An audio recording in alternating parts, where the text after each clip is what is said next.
Hey, what's going on? My name is Marcos. Today we're taking a look at this newly released light from Zhiyun. I believe that's how you say it. It's called the Molus B300. And just full disclaimer, this product was sent to me for review. So what is this?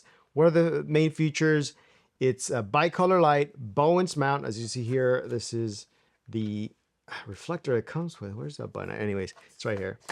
You see that? Bowen's mount, which is great for a lot of accessories I already own for Bowen's mount lights. It ranges from 2700 Kelvin to 6500 Kelvin. This is what you get in the box. It's the reflector, the light itself, and the power adapter, and that's it. There's no carrying bag. There's no ballast. So that's the first thing I want to touch on. So the price point of this is $430. If I needed to compare it to another light, it would be the Aputure 300X. I own that light and I use it for a lot of my productions. And so I'll talk about some of the pros and cons between the two.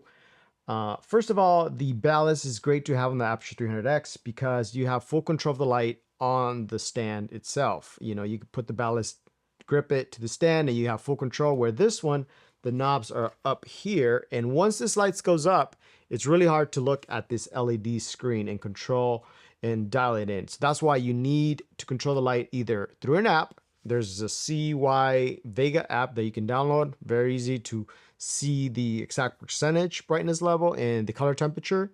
Or you can buy the controller that this light, you can purchase a controller for this that connects via USB-C and control the light via the controller, which I would suggest that you purchase. Is that next additional $50 US for that little accessory, because I did have problems with, I didn't know there was an app when I first got it, and I was bringing the light down, looking at the screen, trying to adjust the color temperature and the brightness level and putting it back up.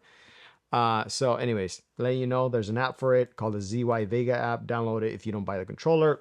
Now, to operate the light, it's very simple. You just twist the knob. You see here, twist the knob, and it goes from 2700 Kelvin. You start turning the dial, the color temperature dial, goes up to 65. And on this side, this is the dimming. If I start turning counterclockwise, you see it starts getting much brighter. And if you tap, it'll jump between 20, 40, 60, 80, and 100. 80 and 100, and then it goes back to 0, or you can just turn the dial or turn it back, right? So that's pretty much how to operate, nothing to it. Now, the light itself is made out of hard plastic. I already turned it on by accident. Hard plastic, well built. It has 3 fans, 2 on each side and 1 in the back. You see there.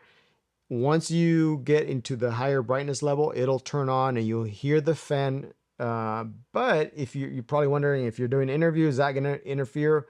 I don't think it will. Once you put on the softbox and you get a little distance away from the subject, from the microphone, you probably won't hear the fan. Even though you might hear it in your ears, probably won't come through to the boom. So it's not a major deal breaker for me.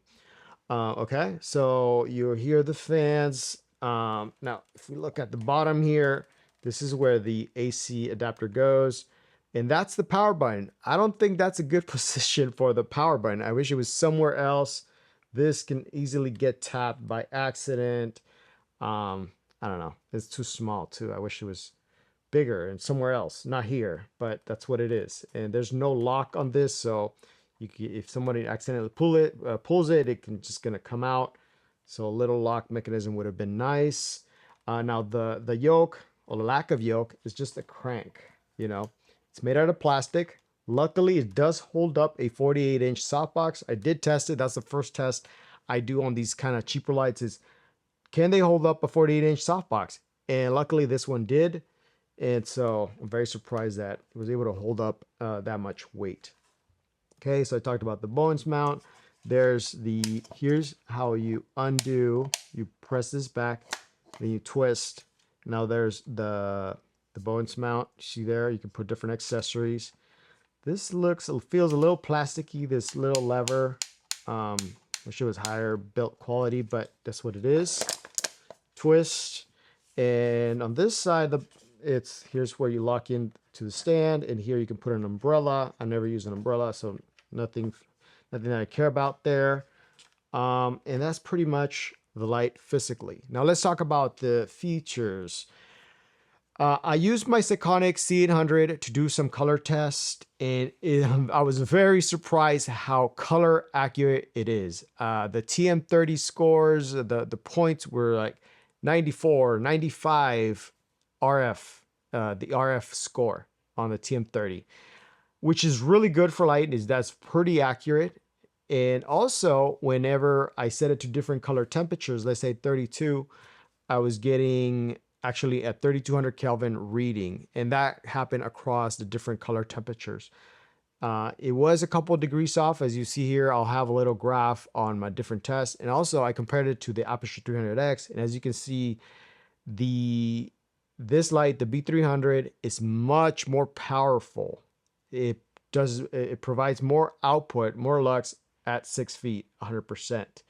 And also you see here the RF score, the TM30 score is higher on the B300 than it is on the Aputure 300X, which was very surprising to me. I didn't expect this. I thought the ballast and the build quality was gonna be superior on the 300X, where it actually happened to be on this light. Now, what don't you get from this light that you get from the 300X? You don't get the ballast to control the light physically or through buttons down here by the stand. You have to do it here.